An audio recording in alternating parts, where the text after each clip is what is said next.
It's full disclosure news and commentary number 73, 73, 70. Shit! Fucked it up. 70, 73. Hey, hope you're doing well. Life is crazy for me. I'm sure it's crazy for you.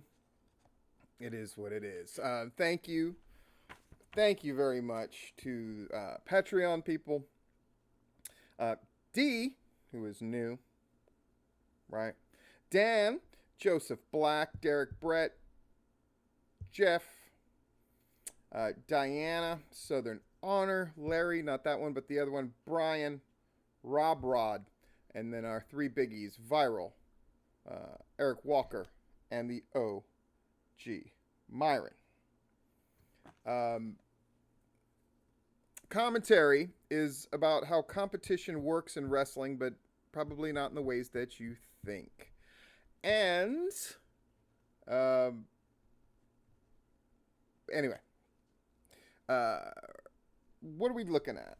Larietto drew 150. If you saw a picture of that show, man, I know people are having to do what they've got to do, and Larietto had that ring in the middle of a field.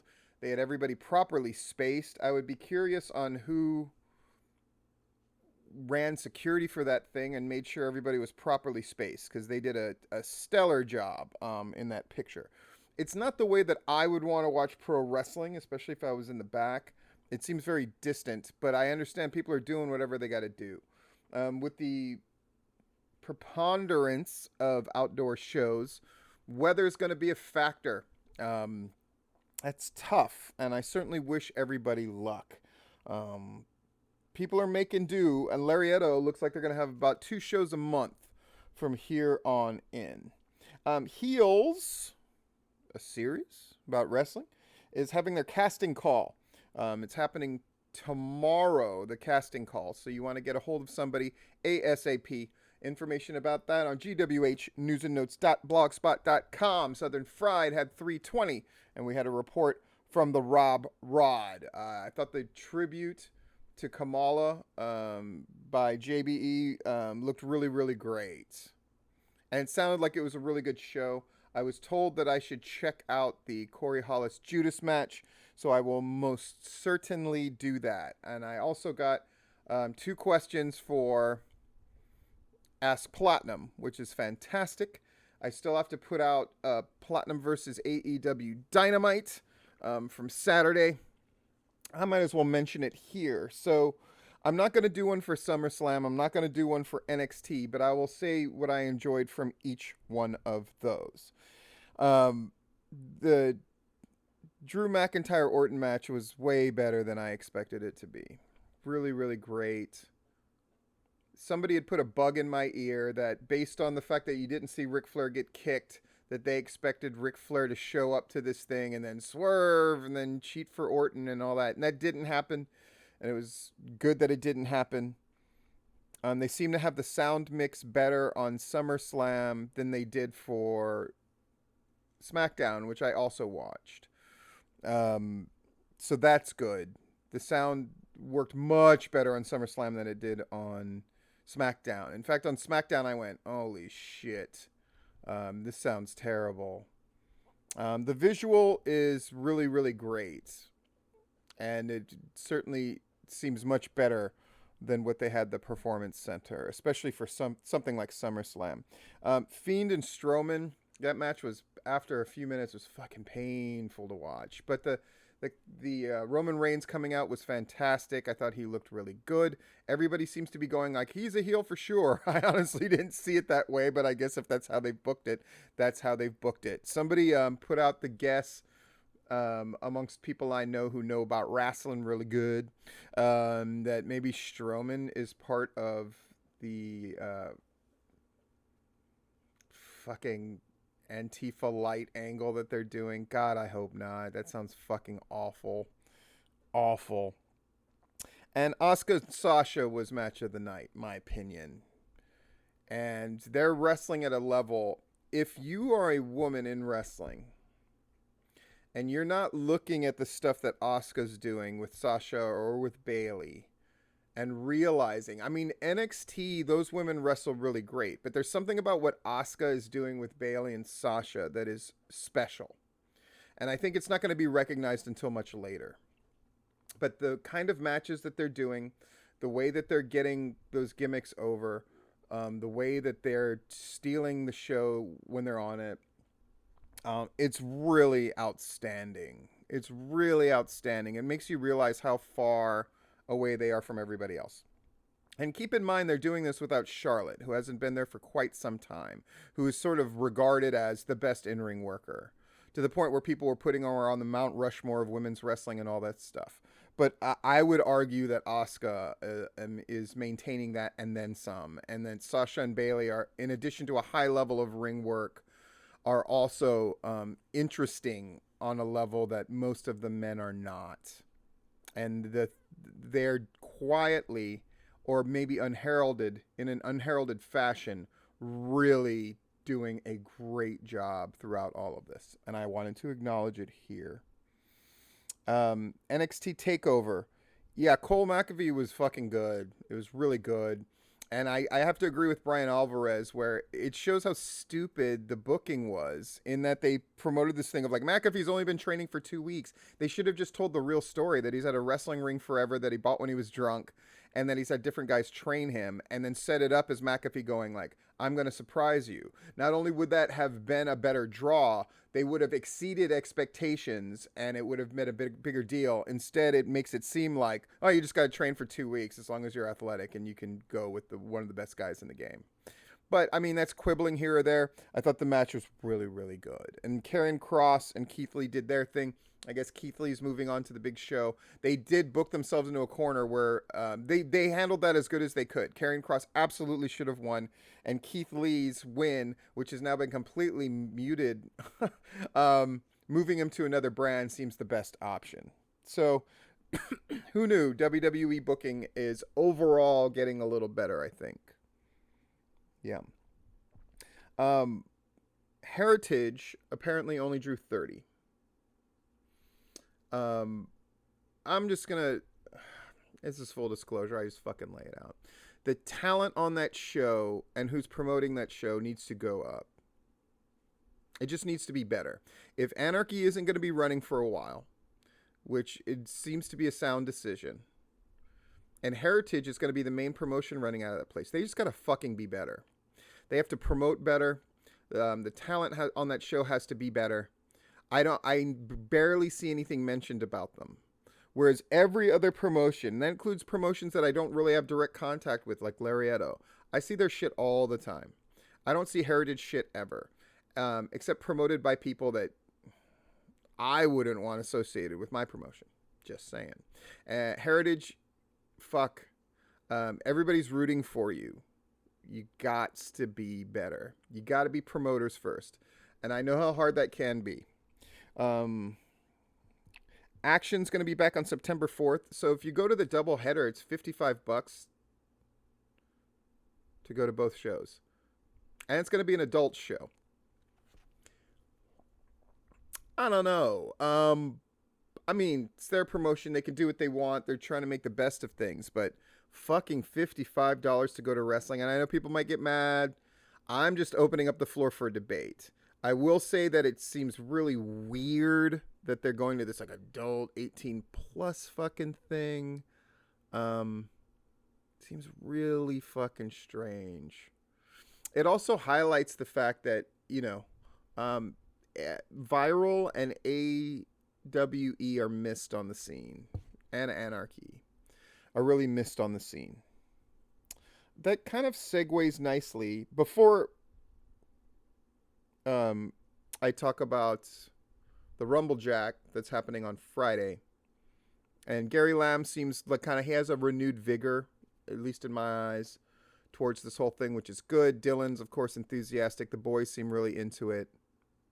But before I talk about that, I'm going to talk about tipping point. So Tuesday, we're going to have a guest. But the guest is not as important as the topic that I want to discuss there, because I want people's input before Larry and I do this show tomorrow. I've proposed to Larry that we have a discussion on should there be an awards this year. Keep in mind, I seriously do not have a position on this. I don't go yes, I don't go no in my mind. But I think it's a question worth asking. Should there be an awards? I'm going to pursue a little bit about that question during the commentary about competition.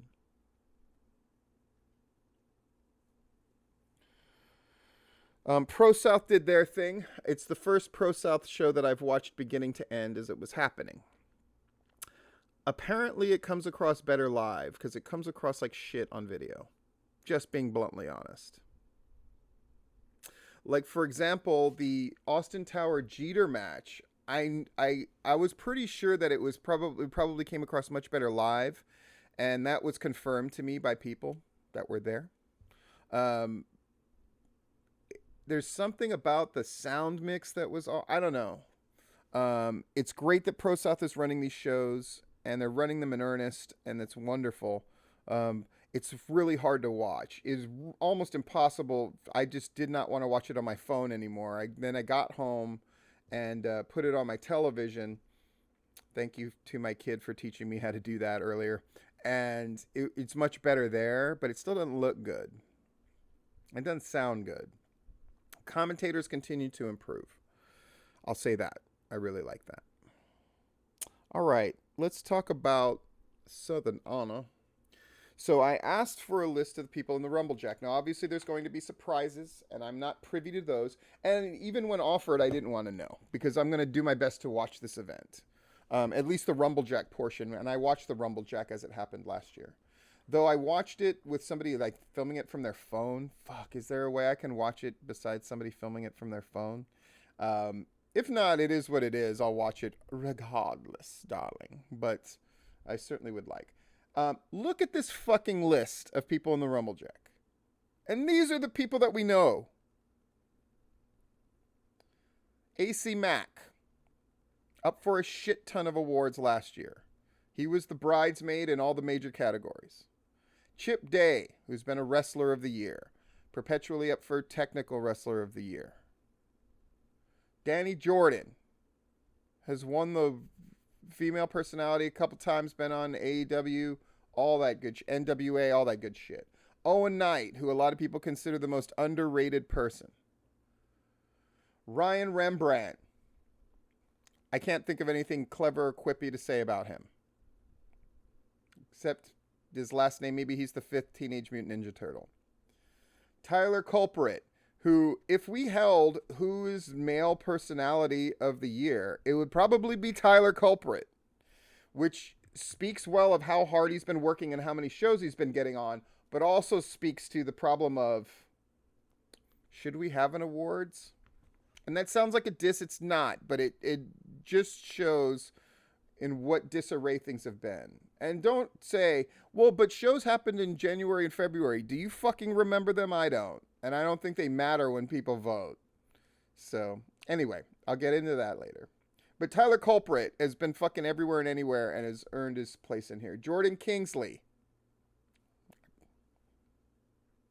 And by the way, if you get mad because I shrug, because either that's saying I don't really know you, or in my eyes, I don't have anything to say about you, that's not my fault. In case you haven't figured it out, I follow wrestling. So it's your job to fucking make a name. Yeah? Kevin Ryan. Matt and Joey Lynch, of course. Fucking awesome. Amazing tag team. Huckabee. What can you say? Joe Black. Brady and Judas. Lethal Poison. Judas, of course. Fucking, he's the man. I fucking love Michael Judas. And Brady, who's made appearances on AEW, is a good frickin' tag team partner for Michael Judas. Logan Creed, what the fuck can you say about him? I'm wearing the man's shirt. Look at his baby. Look at Brooklyn. I almost did a little spanky on her ass and I didn't do it. Because I'm a fucking gentleman. No, I'm not going to do it. Landon Hale. Sunny Days. Oh, and Gunnar Miller. Gunnar Miller. Fucking Wrestler of the Year before, etc., etc., etc. That is the most impressive collection of talent for a single match, battle royal, scramble, or otherwise, in my memory, in the state of Georgia. What do you want me to fucking tell you? It's incredible. Other people might make arguments. Shit, there's PCW fans who'd probably make an argument. But fuck you. I'm saying it. That collection of talent is staggering and stunning. And this promises to be a great event. AC Mack against Chip Day. At first I sort of went like, and then a friend of mine reminded me that, like, dude, they're basically starting over. So they're having to create these stories. And I was like, okay, I'll allow it. That's true. Yeah, it's great. AC Mack and Chip Day, winner comes in at 30, losers in at 1, all that kind of shit. Fucking great event. It's real important to see what they draw. I know that sounds like really blunt and shit. And that segues into the commentary, so let's just go there about competition. You know what? Fuck it. Instead of doing this as an Ask Platinum, I'm going to answer the question now because it segues so nicely. Forgive me. I know it's not professional that I'm taking time to do this. I am going to put out the Dynamite video. I'm going to put out the Raw thing. I'm going to put out one for AEW Dark. I have a bunch of shit coming on. A bunch of shit. And it's great. This is certainly not me complaining. I'm glad to make all these videos. It's the less people are watching, but then the right people are watching, which is what I always intended in the first place. So I am certainly not complaining. Here's the question. I would love to know your opinion of success, quote, of a show in these unprecedented times. Is it still crowd numbers? Is it story and booking? Is it everyone being healthy a week after the show, etc.? Just kind of curious. Maybe an Ask Platinum LOL. It would be a great Ask Platinum, but it's going to be even greater happening now. Measures of success. What's a successful promotion? One that succeeds in relation to the others. WWE is competing with AEW. People may argue that all day. But if not for AEW, they would have never put anybody in the audience at the Performance Center, which they should have done all along. And I would suspect they would not be in the Amway Center with that fucking Black Mirror-esque screen of people watching online. AEW forced them to do that. And subsequently, I don't think AEW would be taking a crowd right now, albeit at 10 or to 15% capacity, if WWE hadn't gone to the Amway. And both of those are good things. Anybody who looks at that Thunderdome shit and goes, that doesn't look amazing, fuck you. I am not a WWE homer by any stretch. Quite the opposite, actually. But I can acknowledge that things are getting better there. Even if I hate Retribution. God. And I hate the fucking Underground. I think it's fucking bad. I think it's bad for their product. I think long-term the damage is even worse. So anybody who says, like, you got to give it a chance, I don't, when I think it's a precedent-breaking thing that works against their product overall in the short and long term. That's my take on that. Nonetheless, Thunderdome looks amazing. It has completely revamped the look of their product, and they continue to tweak it. Like I said, the sound mix, I could see the difference and hear the difference between SummerSlam and fucking SmackDown. So they're figuring it out. And I'm all for it. And AEW continues to tweak and try things. And that's good too. What does it mean in Georgia wrestling? And I brought up the thing of, like, should there be an awards?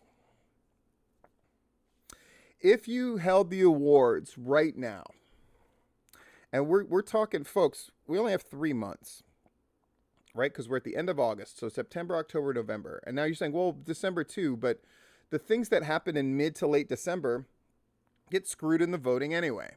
So, realistically, groups like Southern Honor may only have 3 shows in the books. A group like Viral may not have any. A group like Action, even with this doubleheader, won't have that many. We're talking about a very small pool in which to draw.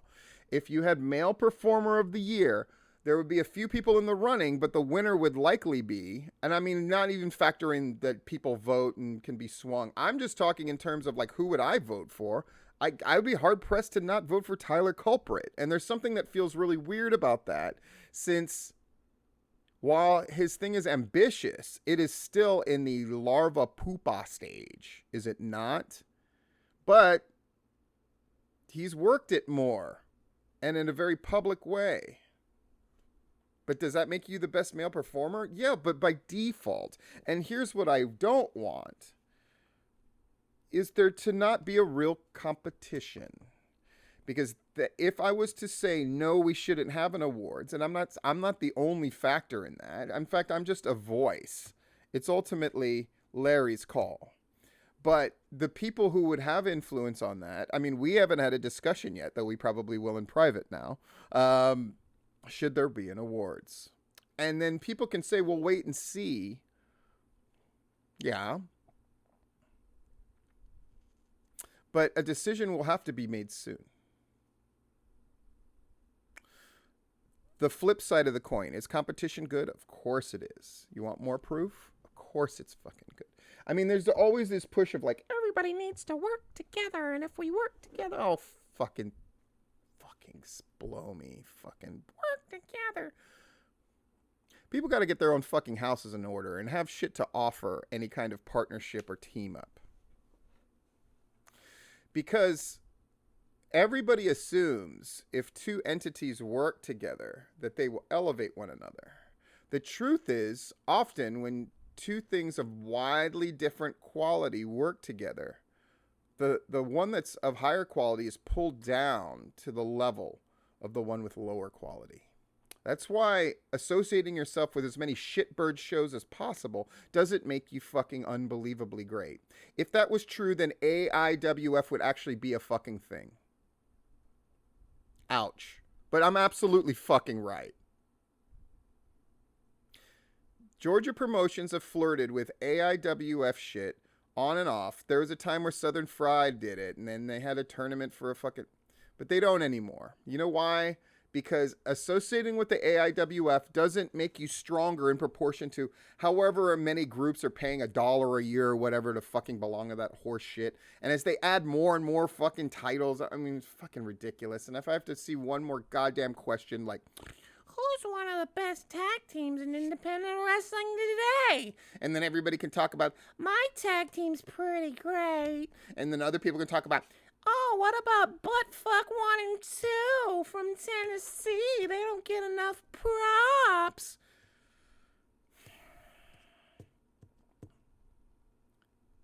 More is not better. And in fact, what ends up happening is you realize when you join the AIWF, and I didn't mean for this to turn into a bash to the AIWF thing, but it's very illustrative, right? What the fuck do you care if you're like in a big promotion with a world title that gets defended in fucking some shitbird South Georgia promotion and a bunch of fucking ones in North Carolina that you never fucking heard of? But what does the competition between PWX and Viral do? Because it's a legit competition. It's great. Now, it brings out the ugly side of both. I'm not denying that. Of course it does. That's what's fucking fun and interesting. But there's something missing because Viral's not doing shows and PWX is not doing shows. There's something... It's not like other people have like filled in the gap of these fucking great shows. It hasn't happened. We missed that competition.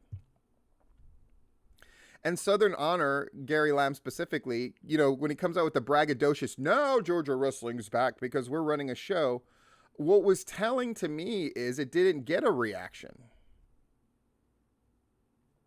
because there isn't a feeling that there's a competition going on. There's a feeling that it's a bunch of fucking wounded soldiers in triage. And some of them have managed to crawl out of the tent with bandages wrapped around their head holding a crutch. But there isn't the sense that there's a battle going on. That doesn't mean there isn't drama and the people fighting back and forth, but does it really feel like there's a competition? And if the answer is no, what's the point of having an award show if there isn't a competition? What does your gut say? I imagine it's likely, if you're a performer or a booker or a promoter, of course we should have the awards. Then who should win? This is me, so I'm just going to say what I'm thinking right now. Who would be Wrestler of the Year? Based on the body of work that's happened since March. See what I'm saying? Shane Marks. He won the Anarchy title. He was part of another show. He's still the Peach State champion. But I mean, nobody else has fucking done much. I mean, Southern Fried's done a couple of shows, sure. What's feud of the year right now? There isn't one. Georgia Wrestling versus COVID. What's promotion of the year? Pro South? Isn't fucking Alabama? Because they've done the most shows that are regarded well. Southern Fried, because they've done 2. And are going to do some more. And they've drawn the best. Laden in that question that I was asked before is like, what do you base things on? And the truth is, and I'm not afraid to say it, I don't know. Let me mentally unpack that and see if I can help figure it out with your help. What's it based on? Is it crowd draw? How you dealt with COVID? Whether your wrestlers stay healthy? I am interested in the notion that... Fuck. I'm going to have to finish this. Wait. Oh, okay. Sorry, I paused. I guess now I know I can do that with the videos. Yeah, if you look at who would win in the various categories. But when you hear me say, maybe we shouldn't have an awards, what is your reaction? As a wrestler, promoter, booker, fan. What I would hope is that your first instinct was like, no, fuck that, there should be an awards because you want to win them. What should the standards be? I will imagine, though, that if there are awards, the standards will be very different. So to answer that question, how do you rate a promotion? Is it strictly on crowd numbers? I have a feeling that's going to matter less. Though by the end of the year, when things open up, that will absolutely go back to mattering as much as it did before. And for people that continue to rail against this notion that crowd side doesn't matter, it does. Is it the main thing? I would say no.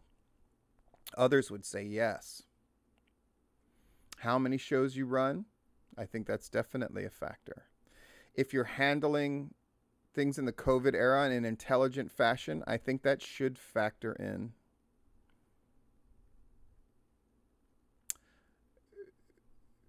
Which is bringing up this interesting notion that in this competition, public relations is more important than it ever has been before.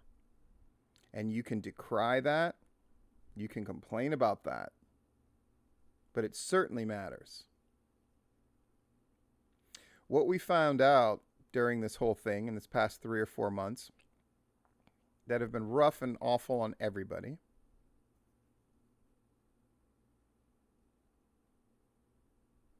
is that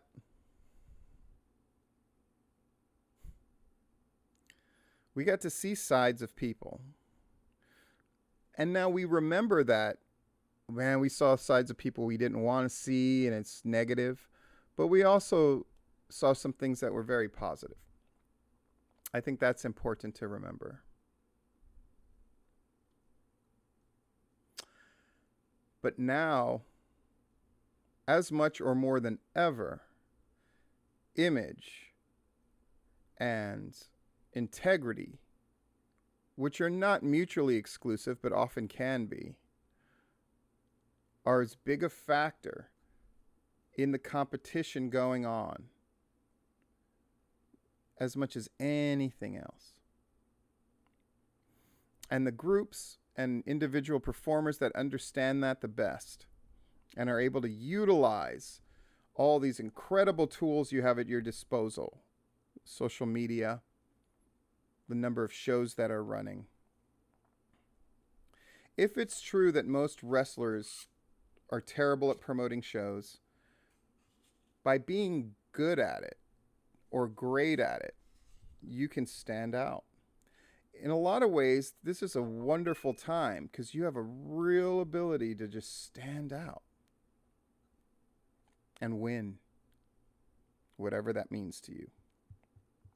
I have to go figure out what that means to me. What does it mean for a promotion to be the best? What are the factors that factor in? Because I don't know. Hell, I don't know if there should be an awards or not. But we're going to talk about that on Tipping Point. Feel free to message me and have a discussion about it and weigh in what you think. Because we're really navigating a really, maybe it's not a new frontier, but it's definitely different. And in some way, shape, or form, we're going to have to figure it out together, whether we want to or not. And we'll see what the fallout is of Southern Honor running. What kind of crowd are they going to get? How's the show going to be?